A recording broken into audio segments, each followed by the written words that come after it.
অবশেষে সমস্ত কম্পিটিশন জিতে নতুন সিও হিসাবে বাণীর নাম ঘোষণা করলো পিনাকি। বন্ধুরা, সম্পূর্ণ জানতে হলে ভিডিওটা শেষ অবধি দেখতে থাকুন। ধারাবাহিকের শুরুতে দেখা যাচ্ছে বাণী অনিরুদ্ধকে বলছে শাস্তি ও পাবে মিস্টার চ্যাটার্জি। অনিরুদ্ধ তো কথাটা শুনে অবাক, বলছে কিভাবে? বাণী তখন বলছে ও হয়তো বাইরের সকলের সামনে শাস্তি পায়নি ঠিকই, কিন্তু ও বাড়ির সকলের সামনে শাস্তি ঠিক পাবে। পরিবারের সকলের সামনে জবাবটা কিন্তু ওকে ঠিকই দিতে হবে। অনিরুদ্ধ তখন বাণীকে বলছে তুমি জানো সবার থেকে ঠিকই আলাদা। এরপর তো বেশ কিছুক্ষণ সময় কেটে যায়। বাণী আর অনিরুদ্ধ তো বাড়িতে চলে এসেছে আর বাড়ির সকলকে ডেকে পাঠিয়েছে। সবাই তো ডাইনিং রুমে হাজির হয়েছে। নাকি তো এবার অনিরুদ্ধকে বলছে কি ব্যাপার সবাইকে ডাকলে? মৌলি তো আবার টোন কেটে কেটে বলছে কি আর বলবে, ওই যে বাণী কত লস করেছে সেটা সবাইকে বলবে। বারবার যে এভাবে লস শোনাতে থাকে তাহলে তো বাড়ির সকলের মুখস্থ হয়ে যাবে। অন্যদিকে রোদ্দুর তো এই ছেলেটাকে নিয়ে আসছে, যেই ছেলেটা বিদ্যুৎ যেই ছেলেটাকে কাজে লাগিয়েছিল টাকা খাইয়ে আটক করতে বলেছিল, রোদ্দুর তো তাকে টানতে টানতে নিয়ে আসছে। মৌলি তো ছেলেটাকে দেখে মৌলির মাথায় তো বাজ পড়ে গেছে। বাড়ির সকলে তো ছেলেটাকে দেখে অবাক, বলছে এই ছেলেটা আবার কে? মৌলি তখন তুতলে তুতলে বলছে এই ছেলেটা এখানে কেন?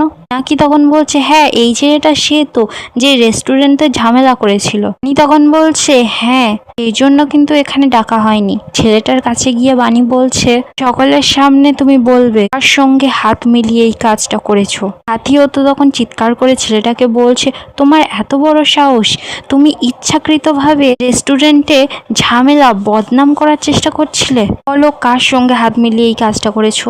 অনিরুদ্ধ তো তখন ছেলেটাকে বলছে বলো কার সঙ্গে হাত মিলিয়ে এই কাজটা করেছো আর কেন করেছো? ছেলেটা এবার কি বলবে? ছেলেটা তো মৌলির দিকে তাকাচ্ছে।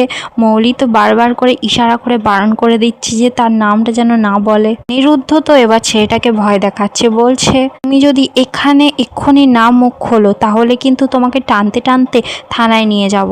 ছেলেটা তো সেই চুপ করে আছে। অনিরুদ্ধ তো তখন বলছে আমি কিন্তু বারবার করে জিজ্ঞাসা করছি তোমাকে কে টাকা দিয়েছিল, ভালোর জন্য বলে ফেলো। ছেলেটা এবার কি বলবে? ছেলেটা তো এবার ঘাবড়ে গিয়ে বলে মৌলি ম্যাডাম। তারা শুনেই তো বাড়ির সবাই অবাক হয়ে যায়।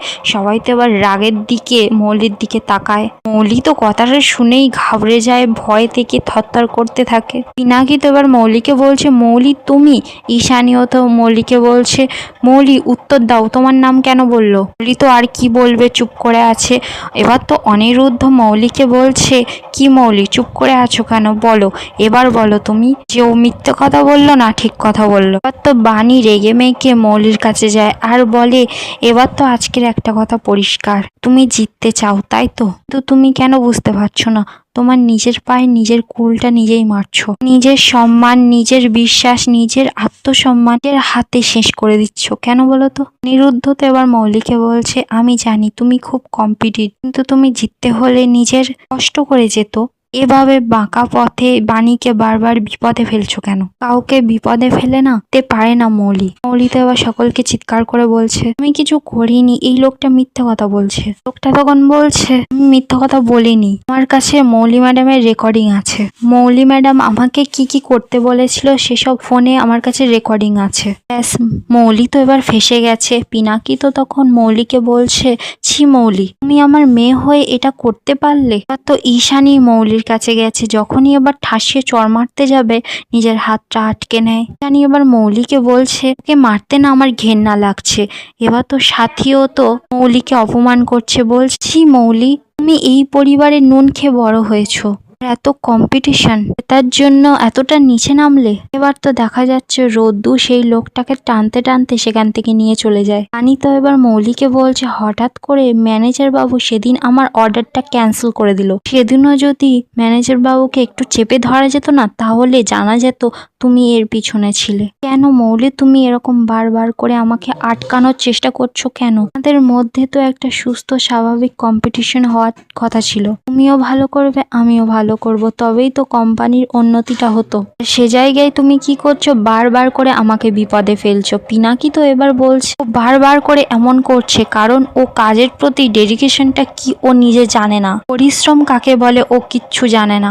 সব সময় শর্টকাটে জিততে চায়, শর্টকাটে। সারা জীবন ও এরকম করে এসেছে। আর মৌলি আমি এরকম আর চাই না, ও কারোর কম্পিটিশনের যোগ্যই না। মৌলি তো এবার কি করবে, এবার নাটক করা শুরু করে দিয়েছে। পিনাকির পায়ে ধরে কত কি ভুজুং ভাজুং বোঝাচ্ছে, বলছে তুমি জানো তো ড্যাড, ওই বানি আমার সব কিছু কেড়ে নিয়েছে আমার থেকে। সিওর পথটা কি করে কেড়ে নিতে দিই বলো তো। ড্যাড তুমি আমাকে আরেকটা সুযোগ দাও, দেখবে আমি আর কিচ্ছু করব না, দেখবে বাণীর বিরুদ্ধে আমি আর কোনো ষড়যন্ত্র করব না। পিনাকি তো আর মৌলির কথা কোনো শোনে না। পিনাকি তো এবার বাণীর কাছে যায় আর বলছে মৌলি যা করেছে আমার আর সিদ্ধান্ত নেওয়ার কোনো ক্ষমতা নেই, আর যা সিদ্ধান্ত নেওয়ার তুমি নেবে। পিনাকি তো এবার মৌলির কাছে যায় আর বলছে এখন বাণী তোমার সাথে কম্পিটিশন করবে কি করবে না সেটা সম্পূর্ণ ওর ডিসিশন। ঈশানী তো এবার বাণীকে বলছে বাণী তোমার উপর সবটা নির্ভর করছে, বলো তুমি কি চাও। বাণী তো এবার মৌলির কাছে সরাসরি যায় আর বলছে না, আমি এটা কখনো কম্পিটিশন হিসাবে ধরিনি, সব সময় দেখেছি এটা একটা যোগ্যতার লড়াই, আর আমি সেটা চাই যে এই লড়াইটা মৌলির লড়ুক। শুধুমাত্র একদিন সময় আছে এই যোগ্যতার প্রমাণের লড়াইটা লড়ার, সেই জন্য আমি চাই যে সৎভাবে এই যোগ্যতা প্রমাণের লড়াইটা লড়ি। আমি চাই না যে তুমি পরে বলো যদি আগে সময়টা পেতাম তাহলে আমি তোমার থেকে এই কম্পিটিশনটা জিতে যেতাম না, আর সেটা বলতে চাই না। তাই আমি চাই তুমি তোমার শেষ দিনও পর্যন্ত তোমার লড়াইটা লড়ো আর আমিও আমার লড়াইটা লড়ি। নাকি তো মৌলিকে বলছে বাণী যখন তোমার শেষ সুযোগটা দিতে চাইছে আমিও তোমার সেই সুযোগটা দিতে চাইছি, কিন্তু এখন আর কোনো চক্রান্ত নয় আর শর্টকাটও নয়, যে যার যোগ্যতায় লড়বে আর যে জিতবে সেই হবে নতুন সিইও। মৌলি তো এবার মনে মনে বলছে এই অপমানের প্রতিশোধটা আমি নেবই। পরদিকে দেখা যাচ্ছে বিক্রমদেব তো কুয়াশা আর বিদ্যুতের ঘরে চলে গেছে। বিক্রমদেব তো এবার বিদ্যুৎকে মারা শুরু করে দিয়েছে। বিদ্যুৎ তো এবার কুয়াশার পিছনে গিয়ে লুকিয়েছে। কুয়াশা তো এবার বিক্রমদেবকে বলছে কি হলো, ওকে মারছেন কেন, কি হয়েছে। বিক্রমদেব তো তখন বলছে ওর ডবল গেম খেলছে, আমার থেকে টাকা নিচ্ছে আবার বাণী আর অনিরুদ্ধর হয়ে খেলছে, ওদের হয়ে কাজ করছে। বিক্রমদেব তো এবার কুয়াশা আর বিদ্যুৎকে বলছে তোমরা ডিএনএ রিপোর্টটা লুকিয়ে রেখেছো কেন, ডিএনএ রিপোর্টটা আমার কাছে দাও। কুয়াশা তো এবার নাটক করছে আর বলছে কোন ডিএনএ রিপোর্ট। বিক্রমদেব তো তখন বলছে সেদিন আমার কাছ থেকে যেটা কেড়ে নিয়েছিলে সেই ডিএনএ রিপোর্টটা কোথায়, সেই ডিএনএ রিপোর্টটা। বিক্রমদেব তো এবার সারা ঘরে ফাইল টাইল সব জায়গায় ঘেটে খুঁজতে শুরু করে দিয়েছে। বিক্রমদেব তো এবার সব ছুঁড়ে ফেলছে।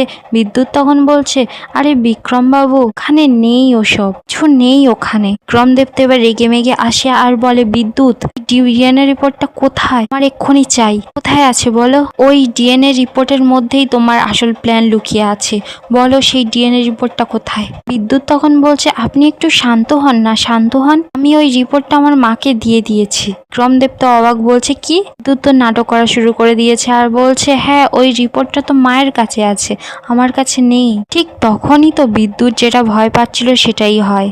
তখনই তো বিদ্যুতের মা শ্যামলী ওখানে চলে আসে। ব্যাস বিদ্যুৎ তো এবার কেস খেয়ে গেছে। তখন ধরে বিদ্যুতের মার নামে তো মিথ্যে কথা বলছিল। বিক্রমদেব তো এবার শ্যামলীকে ডাকে আর বলছে এদিকে আসুন একটু, আপনি জানেন ওই ডিএনএ রিপোর্টটা কোথায়, এটা আপনার ছেলে আপনাকে দিয়েছে। শ্যামলী তো কথাটা শুনে কিছুই বুঝতে পারে না আর বলে ডিএনএ রিপোর্ট, এটা আবার কি। বিক্রমদেব তো তখন বলছে আরে ডিএনএ রিপোর্ট। শ্যামলী তো তখন বলছে আচ্ছা ওটা কি কোনো রাজনৈতিকের নাম। আর তো বিদ্যুৎ ব্যাপারটা ম্যানেজ করতে চলে যায়। মৌলিকে সাইটে এনে বলে আরে মা এদিকে এসো, আমি সেদিন তোমাকে ডিএনএ রিপোর্টটা দিয়েছিলাম না, আরে সেদিন ডিএনএ রিপোর্টটা করিয়েছিলাম না, যে রাজার সন্তান নই তোমার সন্তান। কুয়াশাও তো এবার শ্যামলীকে গিয়ে বোঝায় আরে হ্যাঁ ওই ডিএনএ রিপোর্টটা। শ্যামলী তো এবার ওদের প্ল্যানটা বুঝে যায় আর ওদের কথা হ্যাঁ করতে শুরু করে দেয়, বলে হ্যাঁ মনে আছে আছে আমার কাছে। বিক্রমদেব তো তখন এবার হাঁক মারে আর বলে এই চুপ, মাথা খারাপ হয়ে যাচ্ছে, আমার মাথা খারাপ হয়ে যাচ্ছে, ডিএনএ রিপোর্টটা কোথায়, ওই ডিএনএ রিপোর্টটা আমার লাগবে, কোথায়। বিদ্যুৎ তো এবার বিক্রমদেবের পিছনে গিয়ে শ্যামলীর কাছে আড়ালে ইশারা করে বোঝায় রিপোর্টটা কোথায়, রিপোর্টটা দাও। বিক্রমদেব তো বলতে থাকে। শ্যামলী তখন বলছে আমি আমি তো ওটা আসলে ঝাড় দিতে গিয়ে ছিঁড়ে ফেলেছি, আর ঝাড় দিয়ে ওটা না ডাস্টবিনে ফেলে দিয়েছি, আমি ফেলে দিয়েছি। বিক্রমদেব তো তখন বলছে, তোমরা কি বলতে চাইছো? তো আমি কি বুঝতে পারছি না? তোমাদের এই খেলাটা, চক্রান্তটা কি আমি বুঝতে পারছি না? আমাদের এই নাটকটা, এই খেলাটা আমি বুঝতে পারছি। 24 ঘন্টা দিচ্ছি। বিক্রমদেব তো এবার বিদ্যুতের কাছে যায় আর বলে, তোমায় 24 ঘন্টা দিচ্ছি। 24 ঘন্টার মধ্যে যেন রিপোর্টটা আমার টেবিলে চলে আসে। রিপোর্টটা কিন্তু আমার লাগবে, না হলে তোমার কি অবস্থা করি। এই বলে তো বিক্রমদেব ওখান থেকে চলে যায়। এখানেই আজকের এপিসোডটা শেষ হয়ে যায়। ভিডিওটা কেমন লাগলো কমেন্টে জানাতে ভুলবেন না।